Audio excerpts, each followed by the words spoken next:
We can get to role playing. Let me know if you with it, cause I ain't playing no games. I should be on your lease. I bet your neighbors know my name. We about to set it off with fire, weed, and cold champagne. What up? It's your boy Iz316, your big homie. Shout out to G-Man and Urban Topics. What's happening? There you have it. We've been rocking a little bit, man. Been waiting to get this interview out the way. Yeah, I appreciate you having me. Shit, so, we know you. A lot of people do know you, but for the ones that don't, man, give them the rundown. I mean, Iz316, man. I'm born and raised in Wichita, pretty much. I got family all over the country, but man, I mainly do conscious music. But I've been at it for a while. I do a lot of different things. I did politics. I mentor in real time, not just talking crazy on my IG. Yeah. So we just shot something fire, and I know you got some shit coming. Yeah, I'm still working. Shit, what inspired you to get into this shit? Like music in general? Yes, sir. Man, I love a powerful message, and regardless of what the genre of music is, you can send like super powerful messages through music. Hell yeah, and so my first like musical experience was I was like in the youth choir at church. Obviously hearing church songs, hearing the harmonies, the energy that come along with it. But as far as hip hop goes, two of my first real influences was my uncle, who was, I think he's like a teen in his early 20s during this time. And he was really into hip hop. So I was hearing Houdini, and we was watching BT and LL, and so I'm Bad and Kumo D. But then a little later on, I would say my aunt Nikki in California, she's probably 5 or 6 years older than me. So she was really into hip hop, and I was hearing a lot of the stuff out in San Diego, out in California, before I even came back to Wichita, and just seeing like, man, how fresh. Like Will Smith was one of my first rappers I really liked. When I seen Smith Parents, yeah, he was hard back in the day. Parents just don't understand. Man, come on, he killed it. Yeah, I was like, this is what I want to do. Man, so choosing a career like this, or choosing just this path, man, is a lot go down that way, man. But it's a lot don't make it, man. How do you keep motivated when things is up and down with this shit? Because it's a lot of up and downs in this. It's a lot of grit that takes. It's a lot of and we grown, so we gotta work. How do you keep the fire under your ass to keep rolling like you do? I think it changes over time. When I was young, the holy grail was like, you gotta get a record deal. And I think to some point it's still viable, right? But that's not my motivation anymore. My motivation now is because I just love to do it. You know what I mean? Yeah. I feel like I'm actually still getting better. Mm-hmm. But mainly the content. When you listen to the content of my music, you understand what I'm talking about. You got substance. I appreciate that. Yeah, substance. So man, it's hard sometimes, man. Because you have so many ups and downs, and they can go right together. You'll have this high moment musically, and then you'll have another low moment. Like you'll get a phone call you've been waiting for, and somebody that you've been trying to work with wouldn't work with you. And then, that'll be on Wednesday. Then on Friday, you'll have a show and 7 people show up, and you promoted the show for 2 months. But you wouldn't be here if you couldn't be here, right? That's preparation. That's that's staying actively putting that pen to paper. That's stay actively doing what you do. I love it, man. I love it. I still get that same thrill when I write a verse or when I create a song. I still get that same thrill as if I was like, this 14, 15-year-old kid, Facts. 16, 17-year-old kid in the studio with his homies. So tell me a little bit about this, your process. Like where do you draw this from? Like what emotions, what's in your, is it just, because we all live and we see shit. We see life and we live life. Like where your creative process come from? I can't write something that I don't believe. It just got to be real to me. Like I started like battle rapping and doing gangster rap because that's what was popular at the time. Right. I killed so many people in so many songs. body bag. Ooh, I averaged 30 kills per song because I was just that hard. You know what I'm saying? Body bag. I mean, you know, I grew up listening to Sibo, who I had the privilege to meet. He's a really cool cat through A1.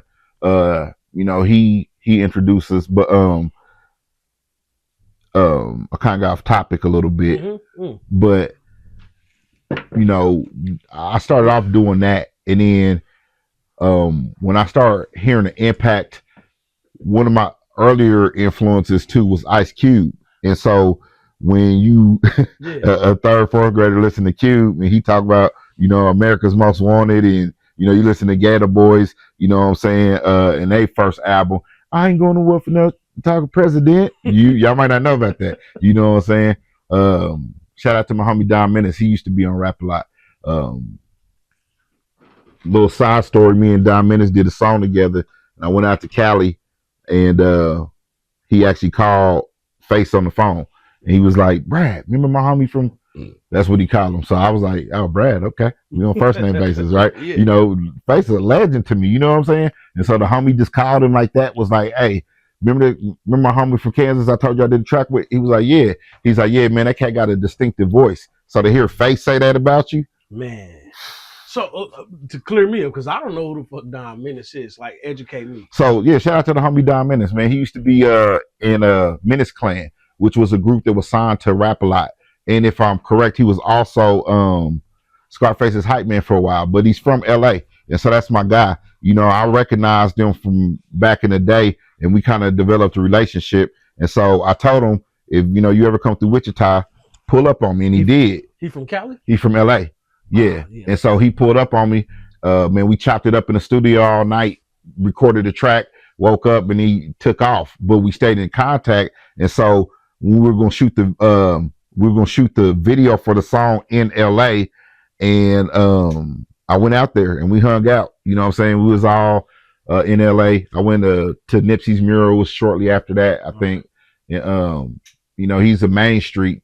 And so they had their set day. So I'm a cat from Kansas, out in LA, you know, meeting a whole bunch of Main Street Crips. Cool cats, man. They showed me so much love, you know what I mean? And tripped me out because it's like, where you from? I'm like, Kansas. Are you a Kansas Crip? Like, no, I'm from Kansas. I didn't even know. Well, there's a Kansas street out there, but I didn't know that. So yeah, so when they was like, where you from? I'm thinking Kansas, you know what I'm saying? But they like, but yeah, it was fun. It was cool though. Tell me about so I heard you know, when we spoke earlier, you said you had a group you was in? Yeah, so shout out to the homies, man. Pierre, Allen, and Jerry Lane. They both went to West High.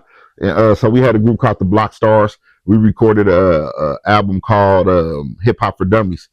And we had a lot of fun making it. That was y'all. Yeah, that was us. Hip Hop for Dummies. Yeah, that was our first joint, man. I was listening to it the other day. I think it was really ahead of its time. Wichita likes a lot of mob style music, and we don't do that. So, you know, I would always get, yo, why you always on that East Coast, son? You sound like you from New York. You sound like you from New York. So that's why I started traveling to New York. What was that like for you? I mean, you fucked around with music while you was in, you know? Oh yeah, absolutely, man. So man, what I gotta say is you gotta believe in yourself. So I had a song called Top Down, and I'll weave the story together. Okay. Top Down's been my biggest record to date. Ended up playing, like, the video started going stupid, you know. It ended up doing a couple 100,000 streams, you know what I'm saying? I haven't looked at it in a while, but you know, like 400,000 or 500,000 streams plus. And it played on 20 different stations. When I made the song, I made it for the purpose. It was on Melanin Sons. It's the only commercial record that's on that album altogether. But I did it on purpose because it's just kind of what I do. So I sent the record to Hitman, not even think he was really going to play it, because I sent him 20, 30 records that he didn't play. And I didn't take it, like, at first, I took it like he was just hating on me. He just didn't want to play my music, but I didn't understand the difference between contemporary radio and AC40 radio and urban radio, and that my style didn't fit that format, that it wasn't necessarily bad music, it just didn't fit that format, and some of it might have been whack. But my point is, every time I would go to talk to Hitman, he would give me some type of game, and I would try to take it and incorporate whatever he said and come back with that with the new record. Yeah.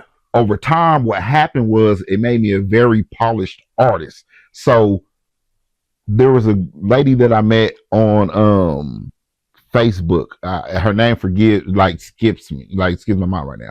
But there was an event in New York at Daddy's house, which is Puff Daddy's studio, and all these groups from all over the country were there and trying to get a record deal per se. So when I went, there's people from there in New York, from LA, somebody even came from like Amsterdam or something crazy like that. And we performed, we did our thing, and we didn't win. But that's a whole different story. But what I noticed was I was the most prepared artist there. I had business cards, I had my album pressed up, I had cards with my information that I open the CDs, take my information on it so that even if they lost the album cover, they would still have the disc. And I just networked. We didn't win the event, but I made so many connections that end up being very vital to my career. That's where I met June Balloon. June worked for a lot of different people in the industry. He really underrated. But before we go, who is June the Balloon? Because I'm being educated again. Yeah. Now, June's humble, but he's that guy. So he worked for Bad Boy. He worked for the Rough Riders. He worked with Cash Money. Okay. And if I remember correctly, what he told me was that he did radio promotions and a lot of other things. His first record that he pushed independently, I think after he left one of those labels, was the Clips Grinding. So that motherfucker went big, bro. Yeah. So imagine being from Wichita, not knowing nobody, to going to meet June, who knew Biggie, who knew Puff before they was even big, who's a humble guy who put me on game. He from New York, so he be talking to me in his New York way, and that's my big bro. And at first I didn't get it, you know what I'm saying? Like I felt like he was on my head about stuff. Why you doing this? Why you doing that? But it was just stuff that I didn't know. But the things that he taught me made me much more polished, and he helped me see the difference between what the industry really is and what we think it is on the outside, and understanding that better helped me to make better records and be a bigger artist. So at what age when you think you started this rap shit? Because I just want to try to go. I want to try to capture your journey. Better. You know what I mean? Because you are already out like really brushing shoulders and putting yourself in positions. Around what age did you know you wanted to rap from the time you spit your first flow? Man, I wrote my first rhyme when I was probably like in 4th grade. Shell shocking, dropping, popping any nigga trying to take mine. Disrespect me and I'll hit you with the Tech 9. Yeah. And my mama came in the house, so I knew I shouldn't be saying this stuff, so I stuck it in the phone book and put the phone book up, and I forgot about it. And so about a week later, she clowned the shit out of me. You rap about guns and whatever else, and shooting people, and you can't even spell right. Right. Right. Black mamas. But she also said, if you're gonna rap, use your voice for positive. So where do you see this rap game going, given that we've both watched it go from because the way that I think, honestly, I feel like shit, we got positive rap even in my era, like even before my era, KRS-One. We got Most Def, he be spitting. We got Common, Nas. Nas. But do you feel like the industry, honestly, because anybody that's really doing this shit is gonna kind of try to navigate this shit. Do you feel like the industry only put out about, they only put out this negative music? You know what I mean? They put out this, the switches. They put out all of the beef shit. So, and they really don't promote positive rappers. We got a couple of them that's making it. So, and if that's the case, that's probably a 2-part question. But even if you believe they doing it, and if they doing it, is it to lead the masses of young people into the bullshit? I think it's a mixture of all those things. I think that art imitates life, and so they couldn't put out nothing that we wouldn't create in the first place. So we also use that as an scapegoat for the ignorance that we want. But on another end, America's for business. It's about capitalism. It's about finding your target audience, and the audience is willing to consume that consumes this. If you sell chicken sandwiches to chicken lovers, they gonna eat more of them, right? So I think it's the consumers is what they want. We like that ignorant stuff. I mean, it feels good, but it's just consequences to it. Yeah, but there's like a fucking real agenda, I think, man. And this is my opinion. I don't disagree with that. You know, there's a real agenda to try to lead. But what who controls the listener from picking what song they want to listen to? So just being very blunt, like I think that there's some artists in town that ain't even close to dope as I am, but the content that they talk about is popular. So people rock with that. And when they really go bust down what I'm saying, line for line, it's like, oh, you got to give me my respect. You know what I'm saying? But I think that I say things in a way that's very informative, but not preachy. So when they listen to it, it convicts them because they know that I'm right. At the end of the day, you know that I'm right. What about okay, well, so you from Wichita, Kansas, born Absolutely. and raised. Yeah. Well, are you north side? You know, Wichita, Kansas, we kind of represent our shit in the sides. We got north, south, east, and west. Yeah. What section you from? Northeast. What street you on? I grew up my formative years on 14th and Holyoke. Oh yeah, you in there. That nigga in there. Yeah, I talk about it. You know what I mean? It was a great experience, actually, like in hindsight. You know what I mean? But I see the guys all the time. You know, so I seen two of the homies at the barbershop. I seen Los and Bear at the barbershop the other day. And so it's what you make of it, man. Yeah, but the north side, man, like I'm old school. I just talked about to somebody the other day about please say it. Madison Library. Okay. You know what I'm saying? And Williams and Son. It was a auto shop that was next to it, and then Barry Sanders had a little corner store over there too. They had the one on Grove and 13th, but it was a small one there too. But you know, Wichita, Kansas, North Side, Barry Sanders. Yeah. Now, a little bit about Barry Sanders and Wichita tie. How does that tie in? If we talking about Barry Sanders, the NFL player. Yeah. Sanders. In two ways, you know what I'm saying? Greatness comes from Wichita. You know what I'm saying? I can start rattling off so many people in so many industries, from politics to business to music to, you know what I'm saying, that you like, dang, they are from Wichita, and then not to mention me too. But my Barry story is, we was at Sports World. For y'all don't know, they got like go-karts and, you know what I'm saying, and miniature golf and stuff. So they got this rule: if they got to come get you off the track, you know, more than once, your race is over. So we go in these go-karts, I hit the turn, and then I look over, and it's Barry. I had never met him before. I know everybody else in Wichita is related to him, especially when he went to the league. Everybody was his cousin. But anyway, I'm driving, and when I noticed it was him, you know what I'm saying, I veered off the track, you know, and so they come back and get me on. We going around a lap again, and I'm really trying to get his attention to get an autograph, you know what I mean? And I end up going off the track again. And so he laughed at me about it, and he bought me another trip around, which was cool. What kind of personality Barry got? I mean, he a humble guy. I've never met him. He didn't really say too much. He didn't really say many words. He just was. He is. I met him like twice. He is Barry, though. Yeah. I mean, only the greatest runner. I grew up by Barry Sanders football field. I played look out on my it. back porch every fucking weekend and hear all the games. Yeah. Man, literally NFL players came through that field. And then you got to think about it. Right there, right next to it, you got Joe Carter baseball stadium. Yeah. Joe Carter played for the Shockers when they won a national championship. I think he won an MLB championship with maybe Toronto. Oh, okay. Don't quote me on that because I ain't really a baseball fan. But then you got Antoine Carr Court. You know what I'm saying? Big dog. Antoine Carr played in the league all them years. Woodard. Yeah, Lynette Woodard. You know what I'm saying? They all from the north side.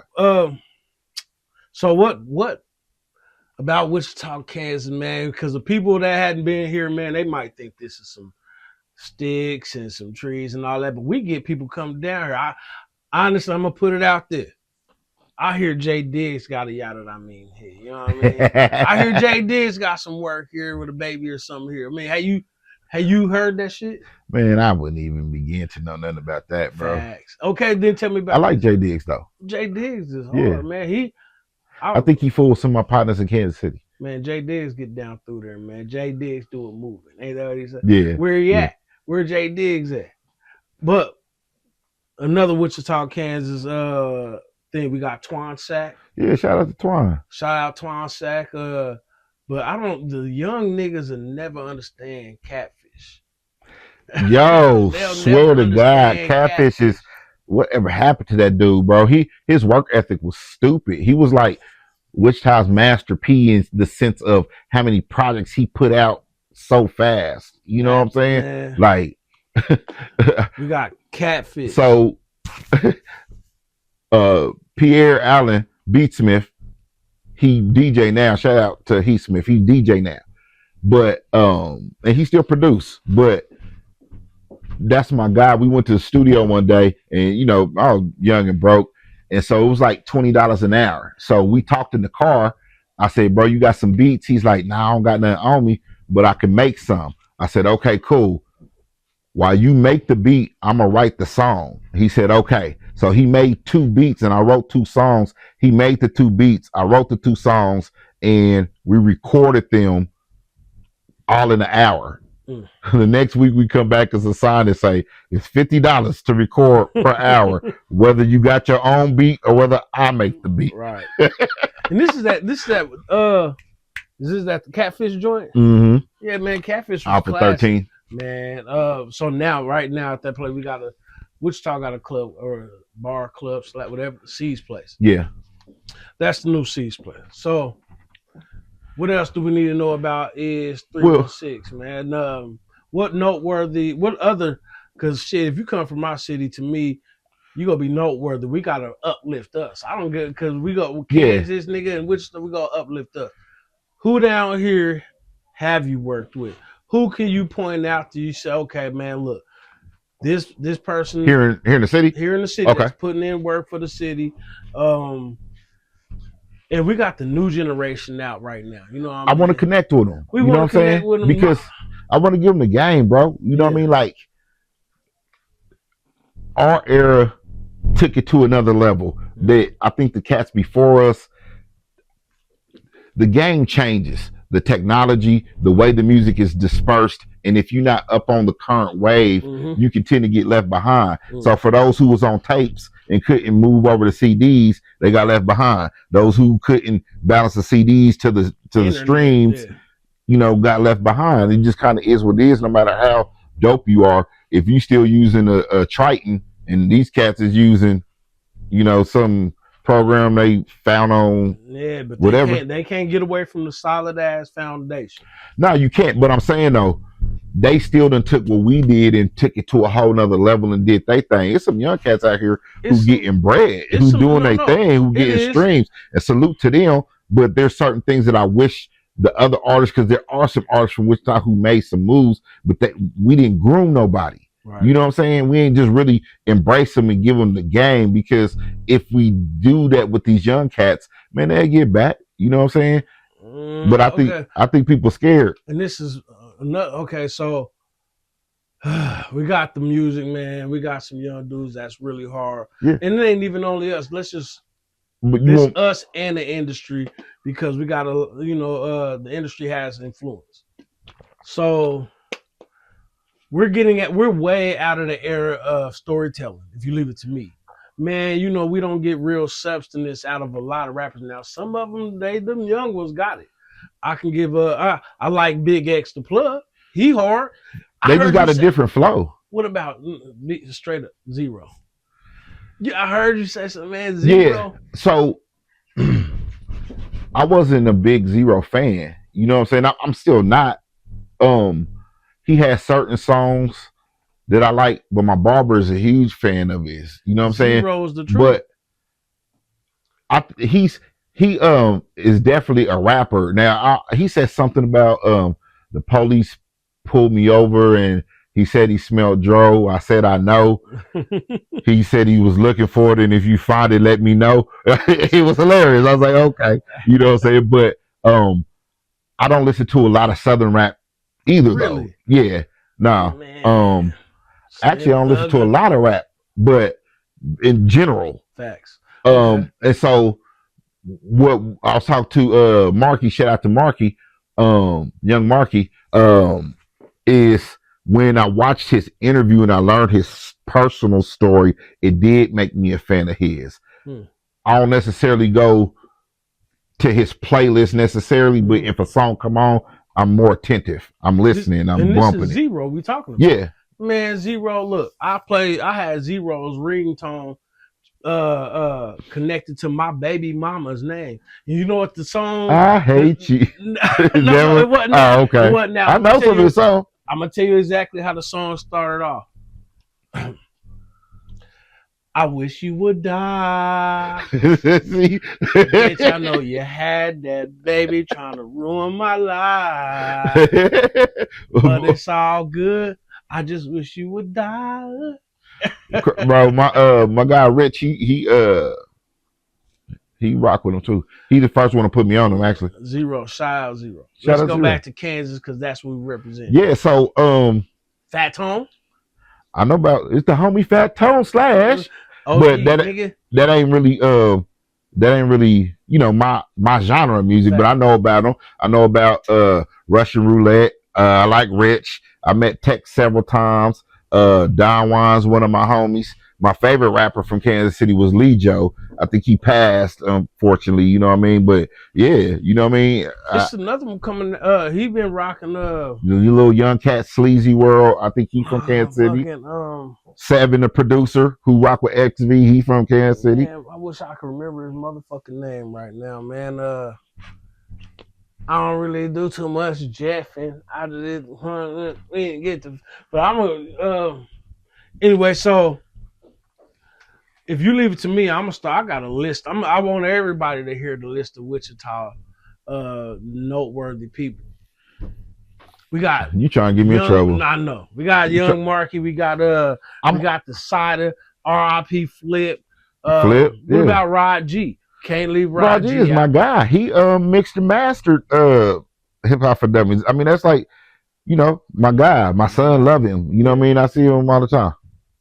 If you was giving somebody, I'm gonna say, sorry to cut you off. You good, bro? So everybody's played a part in this somehow, and that's what I want people to understand. Like when I go to New York and they get to talking about all they artists and all the things that happen, it's the thing I like about New York is that they talk about New York as if it's the center of the universe.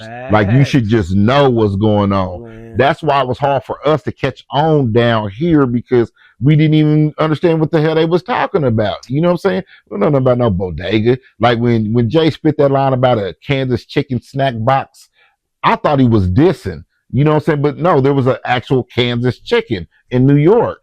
Really? Yeah, crazy, right? They think Napoleon Dynamite when they see it. Is that Napoleon Dynamite? Bro, it kind of, sort of, but not really, bro. I'm gonna tell you, the first thing they think is Kansas City. When you say I'm from Kansas, are you from Kansas City? No, I'm from Wichita. But it's my homies though. But back to here. I like, of course, I fool with you. I fool with Young Marky. Oh. Let's say the name, nigga, because they don't want to. Hey, let's get me going. I fool with G Man. Yes, sir. You know what I'm saying? That's my guy. You know what I'm saying? We go back for a minute actually. Yeah. You know what I'm saying? Young Marky, he is inspirational to me because he's younger than me and he was putting in a lot of work when I first met him through his pops, more so than cats my age, to the point that he had a vision to put out albums for other people, and he's still rocking with it. You know what I'm saying? Me and XV, we done formed a relationship. You know what I'm saying? I grew up and went to school with all the cats from ASO. I mean, I go so far back. My homeboy used to date this girl, and King Dunn from Denoise was her cousin. So I met them in Connoisseur back in the day. Yeah, so you forgot about Denoise. You know what I'm saying? My homie KB, Grandfather Clock, you know what I'm saying? That's my guy. You know what I'm saying? A lot of people know KB. Some of the artists that I like, they may not have heard of. Bloody Hands, you know what I'm saying? He's dope. I think Smooth, he's younger than me. YBM Smooth, he's dope. YBM Steel is bananas. You know what I'm saying? What about Jackster? You remember Jackster? I remember Jackster. Jackster Black was and a Mild. motherfucker that he always kept some shit. I said that, and I'm going back to fucking he had Street hustle. Mafia. Okay. Street Mafia. We go. I remember there was two white boys named Touche. They had an album out that was kind of making some noise on the South Side, and that's what alerted me that I need to do better, because I'm like, how is it? I kept hearing about these cats. Have you heard about Touche? Have you heard about Touche? I'm like, how am I hearing about these cats on the South Side, and I'm not hearing about them? They on the South Side, and I'm on the North Side. I'm not being effective. Well, I'm not being effective. But in that time we were still developing. So I want to give a shout out J Mac. J Mac, man, we did a track together and my computer crashed, so I never got to release it. J Mac was that guy. Sir Quartz, the Gator Made Click, they did their thing. Man, shoot. One of the first local albums I ever listened to was the Junior Boy tape.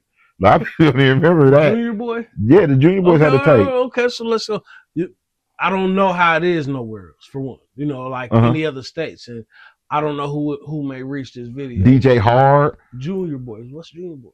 The Junior Boy, 21st Street Junior Boy gang from Wichita. Okay, I'm just saying, we got a gang from Wichita. Wichita nigga Junior Boys been, they've been thugging it out for decades, nigga. Yeah, they put a tape out. Probably 90 something. Now, who was that? Who was that?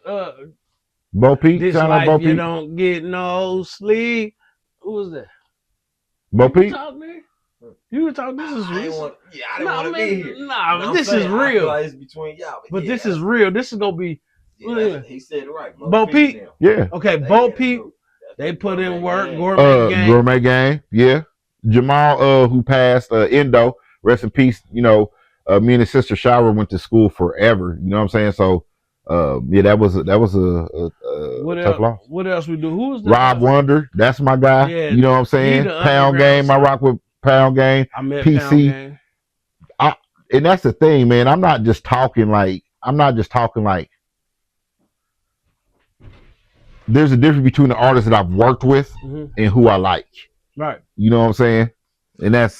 And when I say like, I mean in a good way. Like I rock with everybody. Go look at my page. You'll go back years and I'm sharing other people's stuff, even when they ain't share mine. Let's reiterate. This is Iz316, man. So shit, we live. We stay putting in work. He stayed moving. Honestly, man, I've seen you motivate me. Man, I appreciate that. You've motivated me just by watching. You know, I told bro, I said, man, I like the way Iz think, man. And there's gonna be a lot of different things to come. So the new rap today, man, you like the new rap today. Some is, but you never gonna be able to please everybody, for one, right? Yeah. So, man, I put it to you like this. I remember getting the Bone CD, Iz316, right? Hardest shit hit that time. Man, it was it was stupid. So I played it for my stepdad, like, yo, this is it. This is the hardest thing you gonna hear. And he was like, this is garbage. What is this? What? You can't even hear what they're saying. What did they say? You know what I'm saying? And truthfully, I still don't know half of the words. I be, you know what I'm saying? But that's our stuff. You know, you were so cool. You didn't even have to know what it was saying. You just was a part of it. And we're just not a part of that. So I work with these young cats all the time. So it's just not from my generation. So I don't hate on them. I love it. You know what I'm saying? Express yourself. Do what you do. You know what I mean? I think it's dope. And so I want to say, when y'all out here, y'all calling them YNs, we got to change the definition from young niggas to your nephew or your niece. And when you start looking at them like that, you know what I'm saying? We make some change. That's fucking, that's solid. So what advice would you give? Because, you know, a lot of them, I don't know if these motherfucking young YNs or whatever they want to call themselves. Two-part question again. I heard. Here's my opinion on one of them. The dude I see the guy online said, "Yeah, man, they better not bring the troops. They better not bring the troops in the National Guard in the Chicago. We got all these guns and all." I said, "Man, them niggas is gonna die." And then, but that's the whole thing, bro. They feel like they gonna die either way. Either but the they gonna system die gonna kill them, fast or and fucking with the government. yeah. I mean, they. we gonna move on. Tell me about Okay, tell me about. Give me a quick thought on Diddy. Did he do it? Did he not do it? Man, you asking all the controversies. I have to. I say he did that shit. That nigga don't want to say. No. Deal, man. I'm just thinking about how I want to word it. I say that before you do that, because this is a video. Before you do that, take that. Do you think that nigga did that shit? Do I think? Okay. I say like this. Was a whore in the. Lord, you trying to get me bad? You want to give me Kevin? Right, I'm gonna shut up. No, it's simple as this. Some people not gonna like what I'm gonna say, but I think there's a difference between morality and legality. Did he do some probably immoral things? Yes. Maybe, but do that equate to being illegal? No. I think he's just a rich cat that could pay for what another person gonna go on the internet and Google. Man, this dude. So he let him bust his broad down, right? Drag. Man, this is the worst shit I ever heard. I just had to put it out there. You're not gonna like what I'm about to say? What? There's a lot of cats out there who broad getting busted down and they broke. There's a lot of nigga bras out there getting busted down, they don't even know. Hoes ain't loyal, man. Why is it okay? So is it a contradiction that if a pimp say he don't got no problem with seeing somebody hit his bra because it's just part of the game, we accept that. But if Diddy say he ain't got no problem seeing somebody bust his chick down, he a simp. Why he can't be pimping? Why he can't just be a pimp? I mean, it's a contradiction, and not only that, we assuming that everything that she's saying about their relationship is true. Right. I had women who went with me, but I ain't go with them. they have an emotional attachment to me, and they would describe our relationship differently than I might describe it to other people. Diddy rich. Cassie might not even been the baddest chick on his squad. I'm sure there's a chick right now who quiet, who ain't said nothing through it all, who's sending the mail. You know what I'm saying? So if we only take that side of it, then it is what it is. But I mean, personally, I don't care what nobody do in their bedroom. It don't concern me. We personally had we had the same interview with Flex the Capo.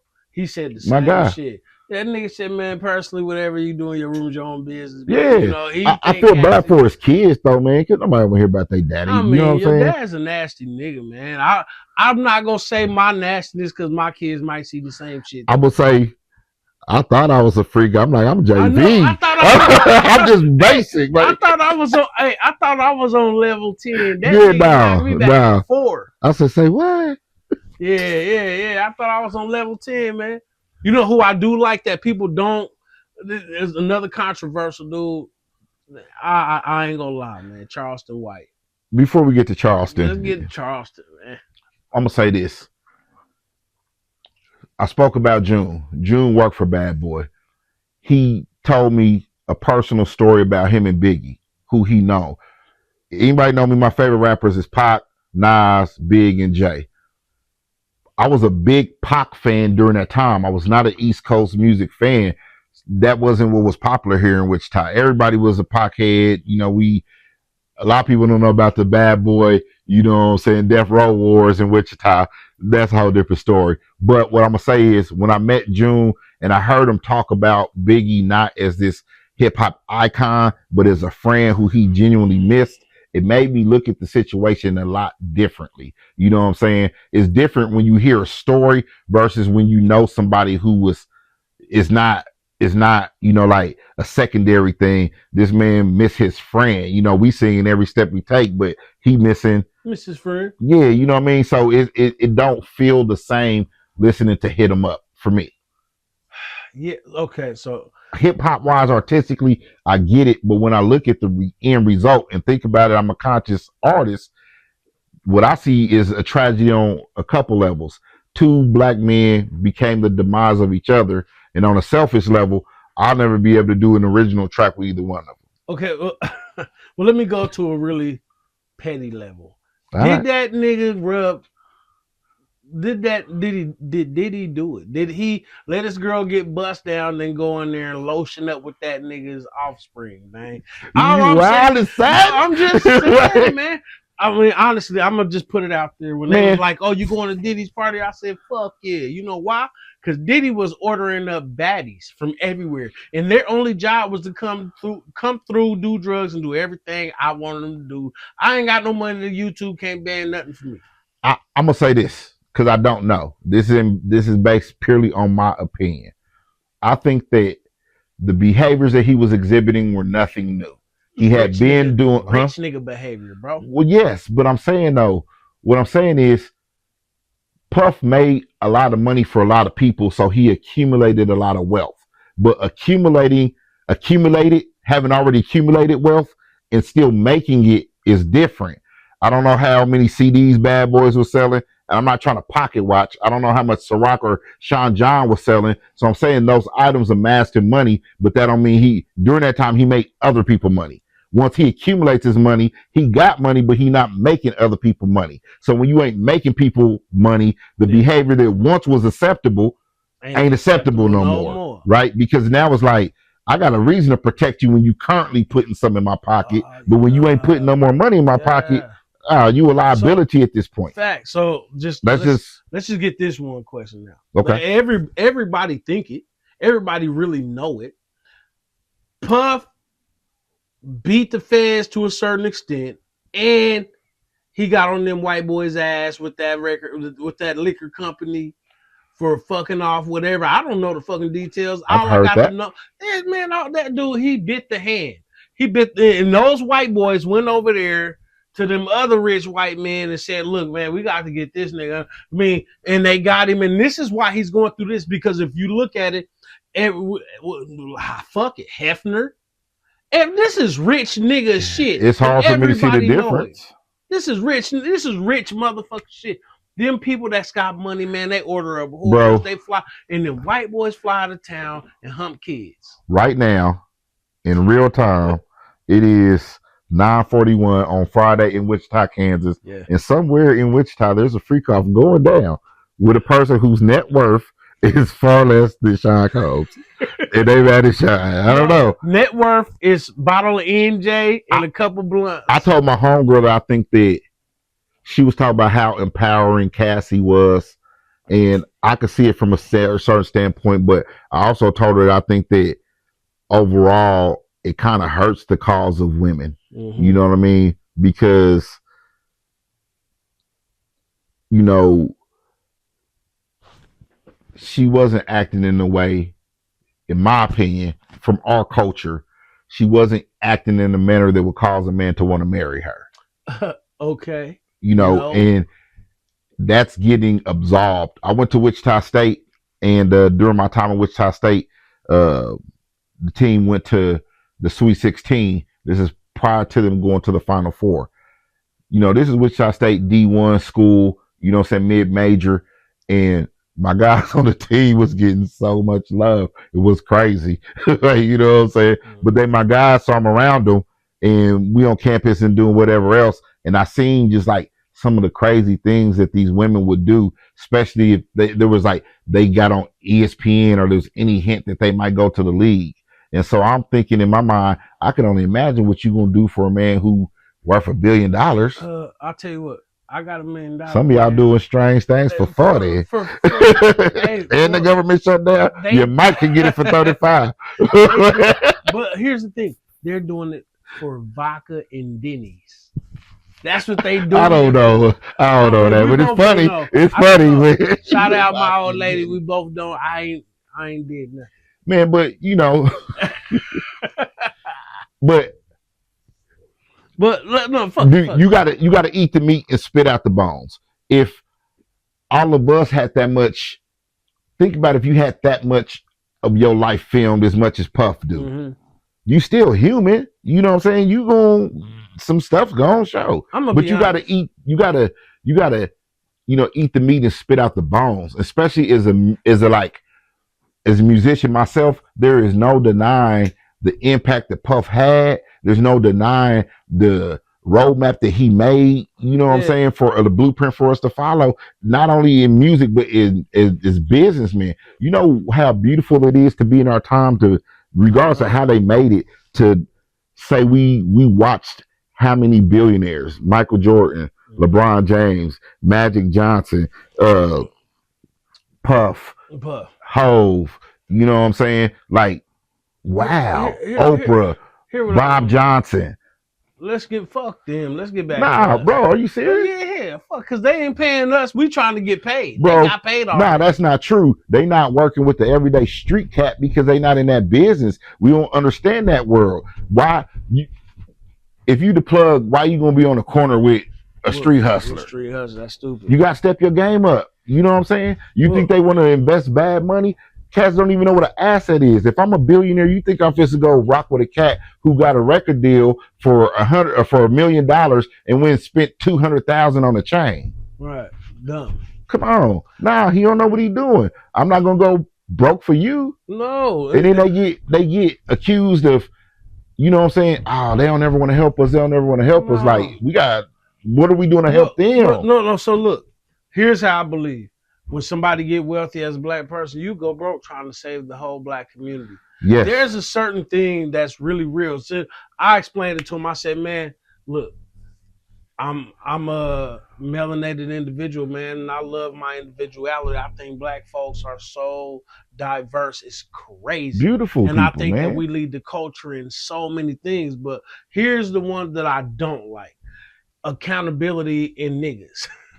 And I'm gonna tell you here what it is, because you can have a white boy, a Chinese guy, anybody of a different descent come to that, and we can have a whole conversation saying, yo, I could be friends with this white boy, whoever, for 5-6 years. He show up to me and wherever I'm at and say, look, man, I've been looking for a reasonable place to live, apartment, 2-bedroom, this, that, something reasonable. And we can say, yo, because we all from the north side, we can say, man, up there on Holyoke, they got a place, whatever. And if that dude says, look, no disrespect, bro, I don't want no place on this side, because all y'all do is fuck it up for everybody. All y'all do is fuck up y'all neighborhood.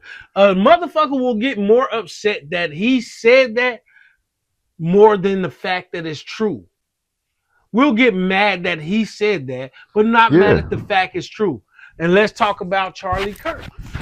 Charlie Kirk, yeah, I know. Charlie Kirk is a real controversial conversation, but I didn't disagree with everything Kirk said. No, I don't agree or disagree with anything that everybody says. You know what's funny though is if you think about things on like a number scale, right? Mm-hmm. You know, you remember the number scale, you got -0, then you got 0, and then you got, the middle point.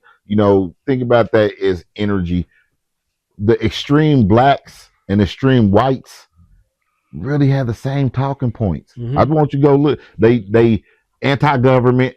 They own the sovereignty. Both of them talk about that. Explain that, what I'm saying? Because we all, and it's not. I would always never say it was all white folks. We couldn't be where we are without all of us. Man, I have a child that I had by a Caucasian lady. Yeah, I got mixed children. So I would never do that. We couldn't be where we are without them. We just got to get past this ingrained in America complex or whatever this shit is, this supremacy. Other than that, yeah. I think a lot of that is, no puns intended, trumped up, because for every example that you could show of some ignorant racist stuff on both sides, you can find examples of blacks and whites really rocking with each other. You know what I'm saying? Genuinely. And I think that the saddest thing about racism is the genuine friendships and relationships that were ruined because of it. Right. The distance that it creates between us artificially because we uphold some stuff that that's some idiotic. If we could come, the power we can have, but my thing is, I really would like to uplift my own community first. You gotta take care of home first. That only makes sense. Like, so, let's just say, but being pro-black don't make you anti-white. Never that. No, and you can't get mad at somebody that's white being proud of being white. That's where their problem is. You can't get so because of what slavery and everything we went through. I only got a problem with it when there's consequences to me because of your pride. There you go. Don't hold me down. Don't oppress me. Yeah.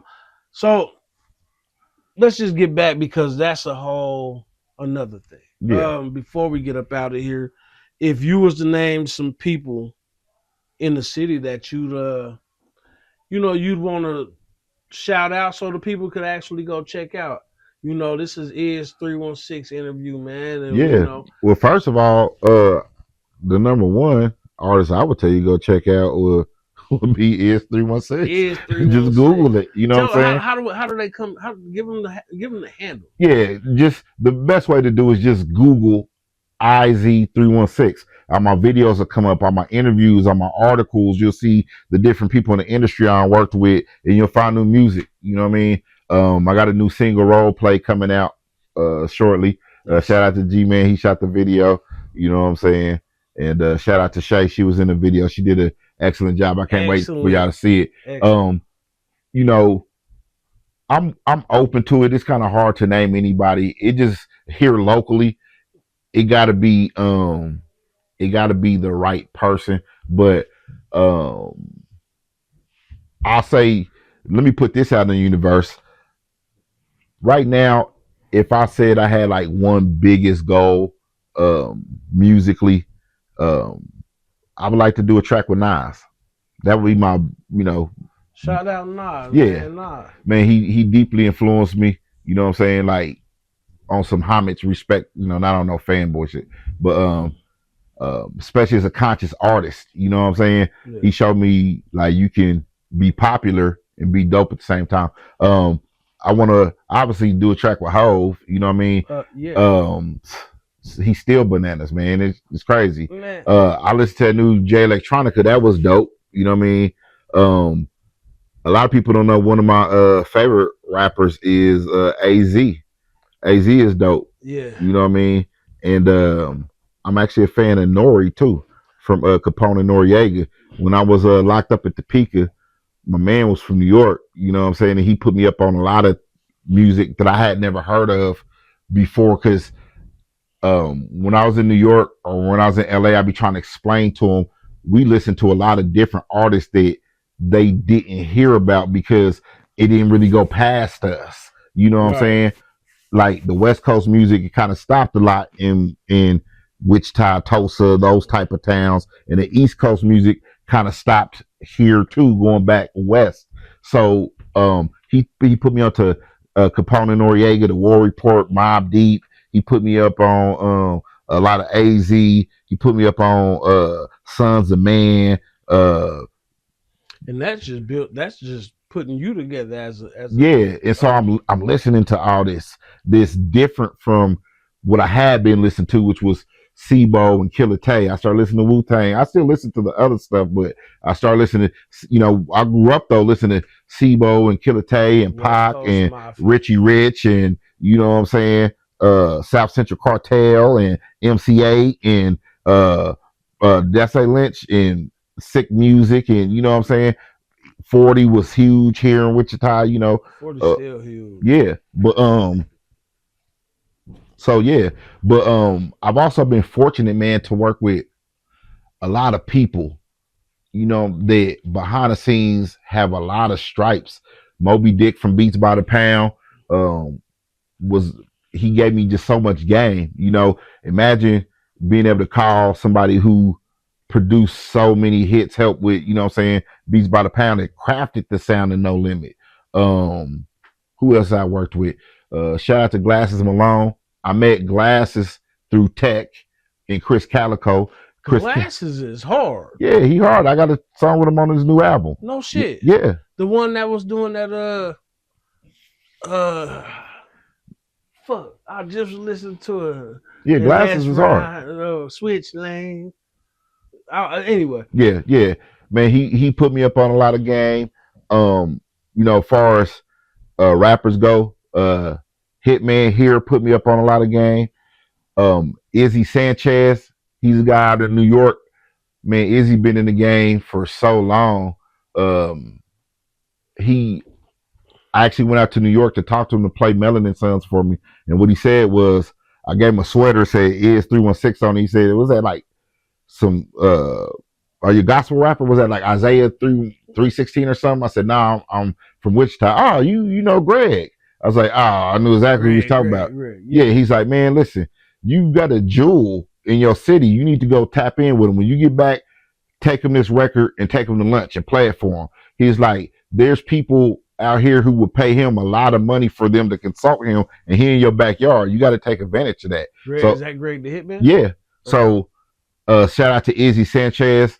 Then I worked with Warren Schatz. He mastered Melanin Sons. Been in the game since the disco era, but man, he put in so much work. If I told you all the artists he done worked with, then they're out of them. Early David Banner, Snoop. They also did, as fate would have it, they had a Capone and Noriega, which was on the label that Warren and Neil Levine ran.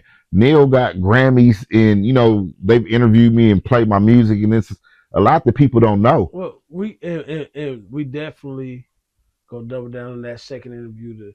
We're gonna keep rocking. What I want to know is two things before we do. Well, maybe three, but two things before we get up out of here. Is how you come up with how's Iz316 get that handle? The short story is that my homeboy gave me the name Israel, and when I would type it up, I was putting in hella work. But when I would type in Israel, all these other people would come up before I did, because I didn't really understand SEO. So I had to come up with something that was going to be unique to me, that was going, I wasn't just going to change my whole name, but something that was going to differentiate me. So if you Israel, I'm Israel too, but I'm from Wichita, and it's in the name. And man, I love where I'm from. Fact. I love it. From everywhere I done been, from coast to coast, I just love my city. Now, Charleston White. I gotta get Charleston in there, man. I do like Charleston, man. I know they be mad at him, but I feel like Charleston says shit. I hear my aunties and uncles. Yeah, he do. This is what I like about Charleston.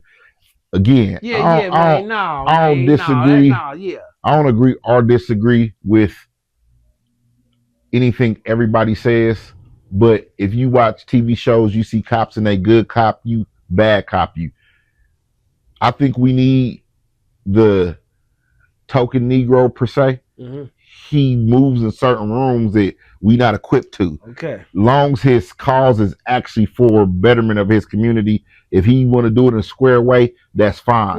But you need a Charleston White that's gonna give it to you so raw and so real that you ask yourself, which one do you really want to deal with? Right. You got to choose the lesser. You may not like what he say, but he be right about a lot of the things that he say. Look, and again, we want the everybody wants to pat on the back, but nobody wants to kick an ass. Everybody want to go to heaven and don't want to die. Every man wants heaven, no man wants hell. So the way I look at it is this: it's all that rapping and all these niggas out here and all that other shit, man. Them niggas be telling, and then they get on there and be rapping about.